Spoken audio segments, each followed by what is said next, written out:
Creativity isn't just about the final product. It's about that moment when you disconnect from the noise and you just reconnect with yourself. If we are seeing each other here for the very first time, my name is Michelle Scott, and I am a corporate and creative workshop facilitator.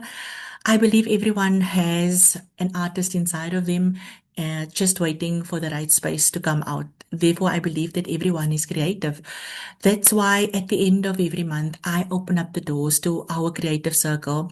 And from the delicate art of paper flowers that will never wilt to the expressive freedom of painting on canvas to the intimate storytelling of just creating your own journals.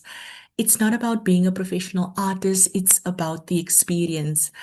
Messing up and trying again, messing up and trying again, meeting like minded souls, and just leaving with something beautiful that you have made with your own two hands.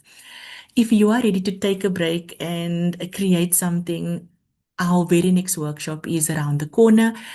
Paper paint or pages, pick your creative poison and come join us. I cannot wait to create with you.